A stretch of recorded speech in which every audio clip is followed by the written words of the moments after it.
나라라 호빵맨. 아마 80년대생, 90년대생이라면 한 번쯤은 TV에서 봤을 법한 애니메이션. 나라라 호빵맨은 야나세 타카시라는 만화가이자 그림책 작가의 그림책이었습니다. 그것이 애니메이션이 돼서 우리나라까지 퍼지면서 유명해졌죠. 참고로 우리나라에서는 호빵맨이지만 일본에서는 안빵맨입니다. 그리고 이 안빵은 호빵이 아니라 단팥빵이죠. 어감상 단팥빵맨보다 호빵맨이 부르기 쉬우니까 우리나라에서는 호빵맨이 되지 않았나 싶네요. 이 호빵맨은 잼아저씨가 만든 단팥빵에 하늘에서 별이 떨어져 생명이 깃들면서 탄생합니다. 이렇게 탄생한 호빵맨은 정의를 사랑하는 영웅으로 자신을 희생하여 남을 돕고 있습니다. 그런데 과연 호빵맨은 진짜 영웅일까요? 이 호빵맨에겐 라이벌이 있습니다. 바로 세균맨. 세균별에서 호빵맨을 무찌르기 위해, 더 정확하게는 호빵맨에게 깃든 별을 없애기 위해 세균맨을 파견시킨 것이죠. 이 호빵맨의 세계관에선 호빵맨과 친구들이 정의, 세균맨이 악으로 그려집니다. 근데 이것이 정말 사실일까요? 세균맨과 호빵맨 싸움 속에 슬픈 운명이 있다면 믿으시겠습니까? 호빵맨이 탄생한 날에 세균맨 역시 알에서 탄생합니다. 호빵맨이 탄생하는데 단팥빵이라는 매개체가 필요했습니다. 근데 라이벌인 세균맨에게도 매개체가 필요하지 않았을까요? 만약 이 매개체가 필요했었다면 그것은 무엇이었고 그것을 만든 사람은 누구였을까요? 그것의 해답은 바로 잼아저씨에게 있습니다. 작품 외적으로 호빵맨은 기네스에 기록되어 있는 것이 있습니다. 바로 등장인물이 1700명 이상으로 가장 많은 등장인물이 나온 애니메이션이라는 것이죠. 이 많은 등장인물 속에서 다양한 빵맨들이 등장합니다. 근데 이 중에서 잼빵맨이 없습니다. 잼아저씨가 있으니까 잼빵맨이 없는 거 아니야? 라는 생각이 아니라 오히려 잼아저씨가 있는데 잼빵맨이 있어야 되는 거 아니야? 라는 생각으로 접근해 보겠습니다. 앞서 말했는데 호빵맨은 잼아저씨가 만든 빵에 생명의 별이 떨어져서 생명을 가지게 되었습니다. 근데 여기서 사람들이 생각을 미처 하지 못하는 게 잼아저씨는 저 생명의 별의 힘이 없어도 자아를 가진 빵들을, 빵맨을 만들 수 있다는 것입니다. 잼아저씨는 카레빵맨, 메론빵맨, 롤빵맨 등을 만들었습니다. 저 생명의 별의 힘 없이 말이죠. 호빵맨은 단지 운 좋게 생명의 별이 떨어진 거지, 별이 떨어지지 않았어도 자아를 가진 빵은 탄생했을 겁니다. 잼아저씨는 롤빵맨, 메론빵맨은 호빵맨 이후에 만들었습니다. 하지만 카레빵맨은 호빵맨 이전에 잼아저씨가 만든 자아를 가진 빵입니다. 여기서 카레빵맨은 카레를 내뱉는 능력, 메론빵맨은 메론 주스를 내보내는 능력이 있습니다. 즉, 잼아저씨는 무언가를 내뱉는 빵맨을 만들 수 있는 능력이 있다는 겁니다. 만약 잼빵맨이 있었다면 잼을 내뱉는 능력이 있었겠죠? 여기서 한 가지 가설이 등장합니다. 사실 잼빵맨은 이야기가 시작하기 전에 없어진 존재이고 잼아저씨가 잼아저씨가 된 이유는 가장 처음에 만든 빵맨이 잼빵맨이기에 잼아저씨가 되었다는 가설입니다. 아니, 그래서 잼빵맨 이야기는 왜 하는데? 이 잼빵맨과 세균맨이 관계가 있기 때문이죠. 세균맨은 탄생하자마자 호빵맨을 쓰러뜨리겠다고 합니다. 세균맨과 호빵맨은 같은 날에 태어났습니다. 세균맨이 어떻게 호빵맨의 존재를 알고 있을까요? 세균맨은 호빵맨의 깃든 별을 쫓아서 지구에 왔습니다. 하지만 그 별이 호빵맨에 들어간 것은 모릅니다. 아니, 들어간 것은 알 수 있었을지라도 그 별이 호빵맨이라는 이름을 가질 거라는 걸 알 리가 없습니다. 근데 그 해답을 잼빵맨에서 찾은 것이죠. 세균맨은 잼아저씨가 만든 잼빵맨에 들어갔을 것이다. 잼빵맨이 잼아저씨가 호빵맨을 만들고 있다는 것을 알았기에 세균맨도 호빵맨의 존재를 알고 있었다. 그럼 여기서 호빵맨의 탄생에 대해서 조금씩 이야기해 보도록 하겠습니다.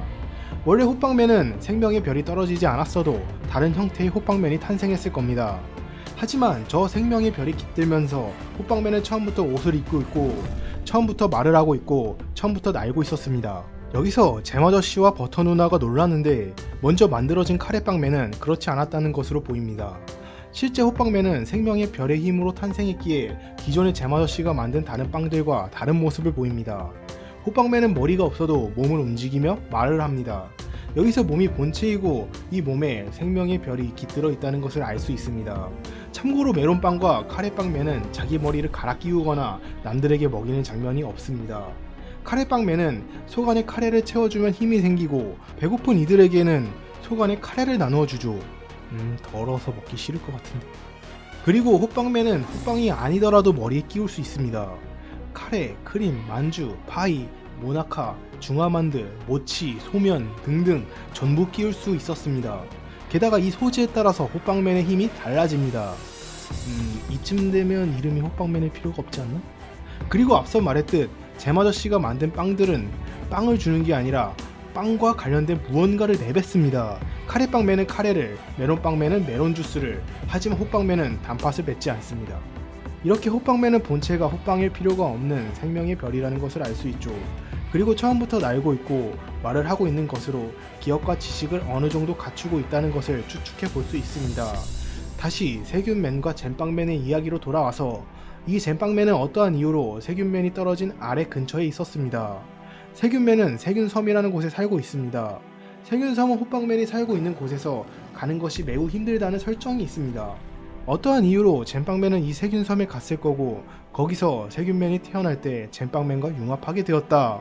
하지만 세균맨이 융합하긴 했지만 당시 잼빵맨은 잼빵맨의 능력을 상실한 상태였습니다. 잼빵맨은 세균맨이 살고 있는 세균섬까지 오는데 상당히 고단한 여행길에 힘이 빠진 상태였습니다. 빵이 젖어 힘이 없던 상태 혹은 빵에 곰팡이가 핀 것으로 추측 가능하죠.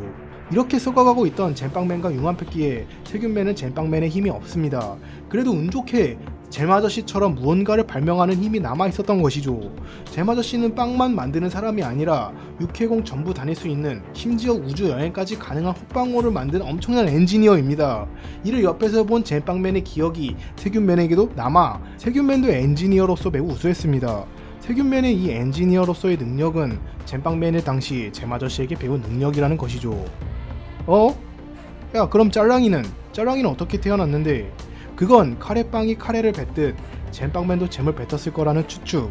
여기서 비록 썩어서 힘은 없지만 세균맨 속에 이 잼은 남아있었을 겁니다. 그 잼에서 짤랑이가 태어난 것이죠.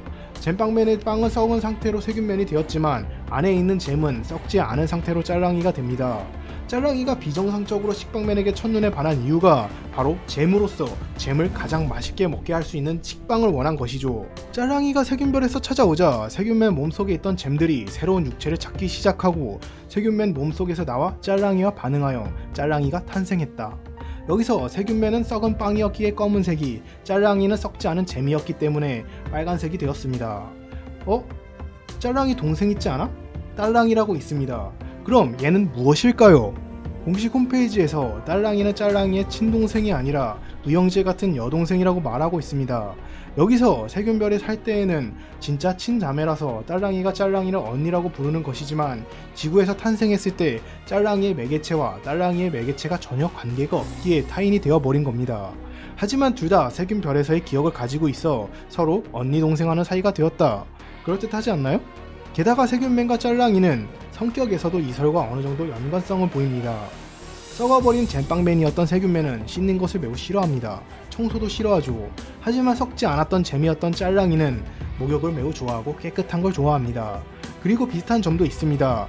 세균맨은 자기중심적 성격을 가지고 있고 짤랑이는 자기가 매우 아름답다는 나르시즘을 가지고 있습니다. 근본적인 성격은 비슷하지만 부패해버렸냐 아니었냐에서 자잘한 성격 차이가 나오고 있는 것이죠. 또한 썩어버린 잼빵맨이었던 세균맨은 썩지 않았던 잼인 짤랑이의 어리광을 이루어주기 위해서 악행을 저지를 때가 많았습니다. 이는 썩지 않은 자신에 대한 미련 같은 것이 남아있기 때문에 그런 것이 아니었을까요? 마지막으로 그럼 왜 잼빵맨은 세균섬까지 가게 된 것일까요? 앞에서도 잼아저씨가 살고 있는 곳에서 세균섬은 상당히 가기 힘들다고 말했습니다. 도대체 왜 잼빵맨은 세균섬에 갔을까? 사실 잼빵맨은 호빵맨이 탄생하는 것을 원하지 않았습니다. 그래서 잼아저씨가 호빵맨을 만들 때 잼빵맨은 그것을 거부했죠. 잼아저씨, 내가 있으면 호빵맨 필요 없잖아요. 하지만 잼아저씨는 그래도 잼빵맨에게 형제가 있으면 좋을 것이라 생각하고 호빵맨을 만들기 시작하죠. 이것에 탐탁지 않았던 잼빵맨은 결국 가출을 하고 세균섬까지 가게 되었다. 그런데 가는 과정이 험난하고 힘들었기에 잼아저씨 곁으로 돌아가려고 해도 빵이 썩어 돌아갈 수가 없었던 것입니다. 이때 세균맨의 생명이 잼빵맨에게 깃든 것입니다. 세균맨은 잼빵맨의 호빵맨에 대한 원한에 반응하여 호빵맨은 잼아저씨의 사랑에 반응하여 각각 생명이 깃든 것이죠. 세균맨은 잼빵맨과 융합한 후에도 잼빵맨의 원한을 기억하고 있었습니다. 그래서 처음 탄생하고 처음 한 말이 호빵맨을 쓰러뜨리겠다 인 것이죠. 세균맨과 호빵맨 그리고 잼아저씨의 첫 대면, 호빵맨은 세균맨을 처음 보는 모습을 보이지만 잼아저씨는 이미 세균맨이 누구인지 알고 있는 모습을 보입니다. 이는 잼아저씨가 잼빵맨이 세균맨이 된 것을 어떠한 형태로 전해들은 것 때문이 아닐까요? 여기서 더 많은 이야기들도 있죠. 사실은 모든 것을 잼아저씨가 다 알고 조작하고 있었다.